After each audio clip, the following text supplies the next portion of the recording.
Hello, good morning student.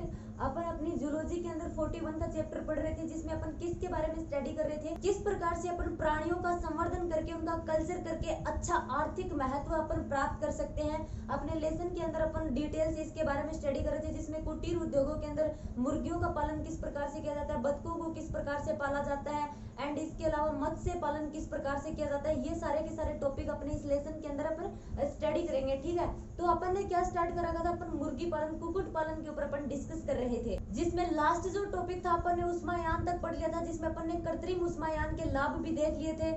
Next जो अपना topic आता है उसमें क्या आता है, ब्रूडिंग और रेयरिंग। ठीक है, ब्रूडिंग और रेयरिंग का टॉपिक आता है। ब्रूडिंग क्या होती है, ब्रूडिंग होती है मतलब जो मुर्गी जो अपने अंडों को सेती है, सेने के दौरान जो अंडे बाहर होते हैं, मुर्गी के दौरान अंडों को सेने की जो प्रोसेस होती है ना, वो क्या कहलाती है, वो ब्रूडिंग कहलाती है। तथा ब्रूडिंग की प्रोसेस के द्वारा जो चूजे अपने को प्राप्त होते हैं अंडों से, उन अंडों को पालन पोषण करने का जो तरीका होता है, उन चूजों को पालना क्या कहलाता है, रियरिंग कहलाता है। ठीक है, अंडों को सेने की प्रोसेस क्या होती है, ब्रूडिंग, और ब्रूडिंग की प्रोसेस के दौरान जो चूजे बाहर निकलते हैं उनका पालन पोषण क्या कहलाता है, रेयरिंग कहलाता है। अब ब्रूडिंग जो होती है वो अलग अलग प्रकार से होती है, प्राकृतिक रूप से ब्रीडिंग और कृत्रिम रूप से ब्रीडिंग। ठीक है, प्राकृतिक रूप से ब्रीडिंग क्या होती है, प्राकृतिक रूप से ब्रीडिंग ये होती है कि मुर्गी जो होती है वो मुर्गी के द्वारा ही प्राकृतिक रूप से अपने अंडों को सेया जाता है और फिर क्या होता है कि उन अंडों से चूजे प्राप्त किए जाते हैं। इसमें नॉर्मली होता क्या है, मुर्गी जो होती है वो 8 से 10 अंडे जो होते हैं उनको अपने शरीर की गर्मी की वजह से सेती है, जिनसे क्या होते हैं 8 से 10 अंडों से एक साथ चूजे बाहर आते हैं। एक नेक्स्ट जो प्रोसेस होती है वो होती है कृत्रिम ब्रूडिंग।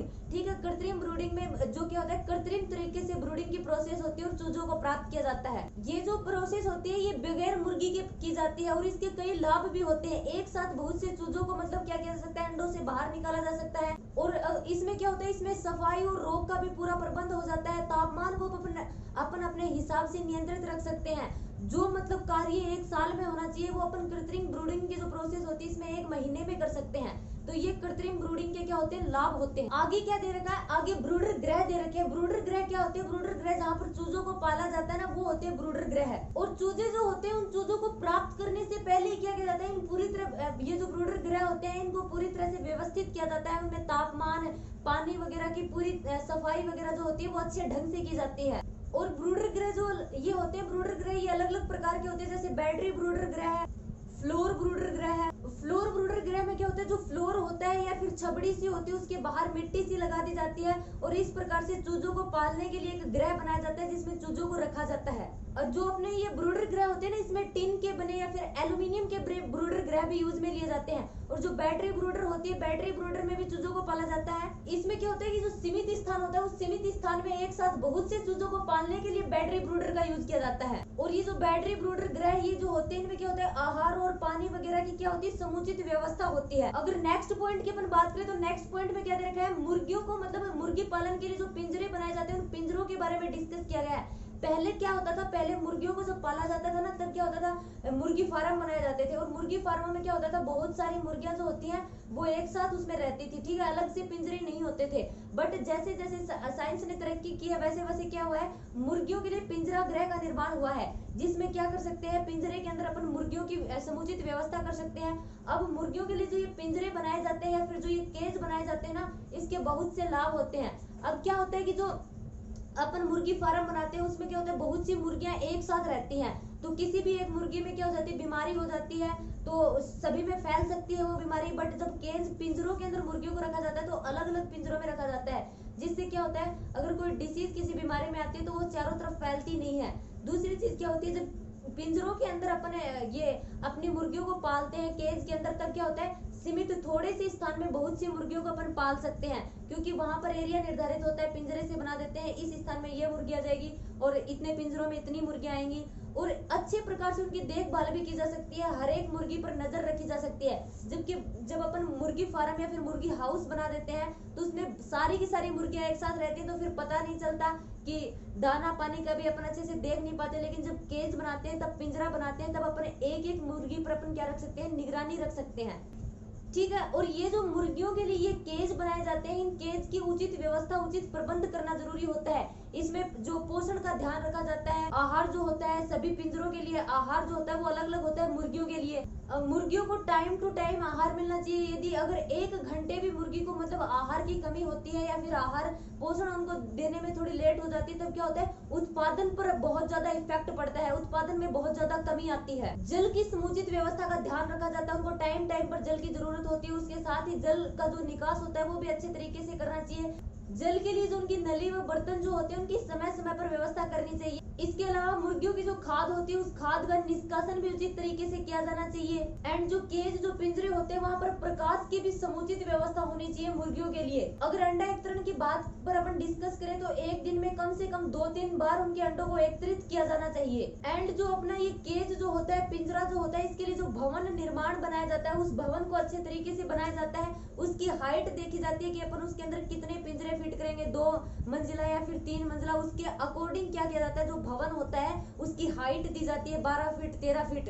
अगर अपन कुक्कुट के आहार की या फिर मुर्गियों के अगर भोजन की बात करें तो उनको टाइम टाइम पर भोजन दिया जाना चाहिए, क्योंकि जो भोजन होता है वो उनके पोषण की आवश्यकताओं को पूरा करता है, उनकी मोटाई जो होती है उनके वजन में वृद्धि करता है और भी उनकी बॉडी की सभी रिक्वायरमेंट को कंप्लीट करता है। अगर अपन बात करें उनके आहार में क्या क्या सम्मिलित होना चाहिए तो कार्बोहाइड्रेट युक्त भोजन होना चाहिए। कार्बोहाइड्रेट जो होता है वो मुर्गी का जो टोटल भोजन होता है, मुर्गी के टोटल भोजन में लगभग 70 से 80% योगदान किसका होता है, कार्बोहाइड्रेट का।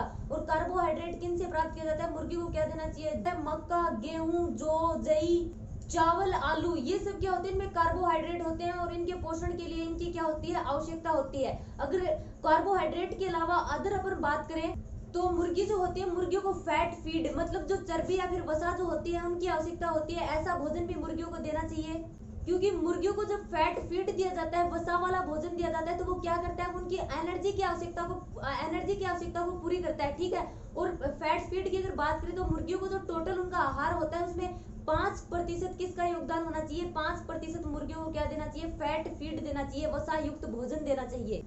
फैट फीड की वजह से क्या होता है, मुर्गी जो होती है उसका आकार जो होता है, उस आकार में वृद्धि होती है, वो अच्छा होता है और उसका वजन बढ़ता है, उसको भूख ज्यादा लगती है।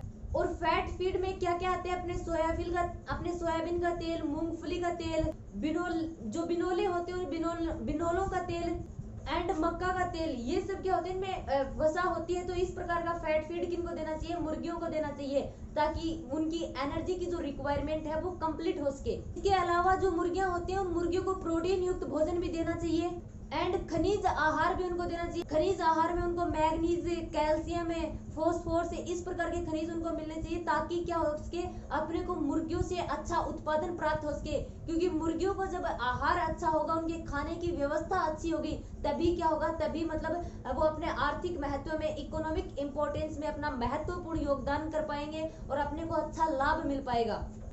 अगर अपन नेक्स्ट टॉपिक पर बात करें तो नेक्स्ट टॉपिक में क्या दे रखा है, मुर्गियों की कुछ बीमारियां, मुर्गियों की कुछ डिसीज दे रखी हैं, ठीक है।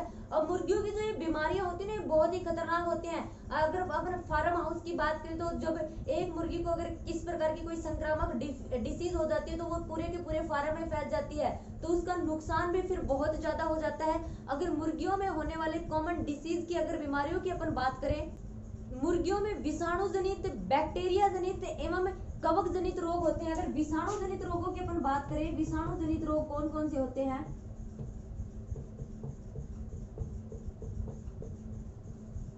विषाणु जनित रोगों में आते हैं अपने चेचक, संक्रामक ब्रोंकाइटिस,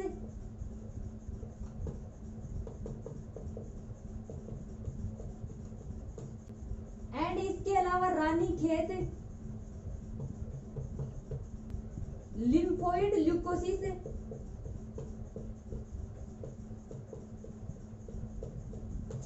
ये जो अपने रोग होते हैं विषाणु जनित होते हैं, वायरस के द्वारा मुर्गियों में फैलाए जाते हैं। चेचक, संक्रामक ब्रोंकाइटिस, रानीखेत, लिम्फोइड ल्यूकोसिस, ये सारी की सारी डिसीज मुर्गियों में पाई जाती है और किसके द्वारा फैलाई जाती है, वायरस के द्वारा फैलाई जाती है। इसमें अपना जो ये रानीखेत जो डिसीज होती है ना, ये मुर्गियों की सामान्य बीमारी होती है, जिसमें क्या होता है, मुर्गियों को बहुत ज्यादा जवर हो जाता है एंड पंख जो होते हैं उन पंखों में लकवा आ जाता है, ठीक है। ये अपने विषाणु जनित रोग है। अगर अपन बैक्टीरिया जनित रोगों की बात करें,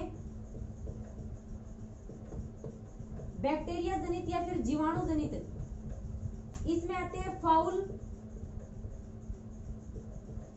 cholera, pullorum, coryza and mycoplasmosis.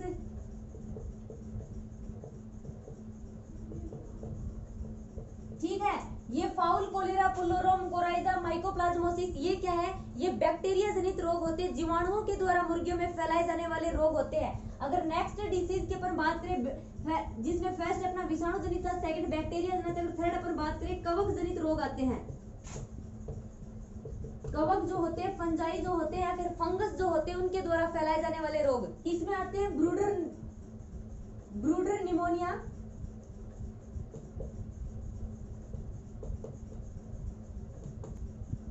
एफ्लाटोक्सोकोसिस,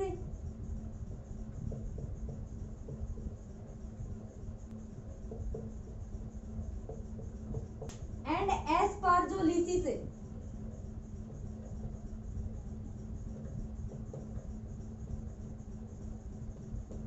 ठीक है, ब्रूडर निमोनिया, एफ्लाटोक्सोसिस एंड एस्पारजोलिसिस ये क्या होते हैं? ये कवक जनित डिसीज होती है, कवक के द्वारा, फंजाई के द्वारा फैलाए जाने वाले रोग होते हैं।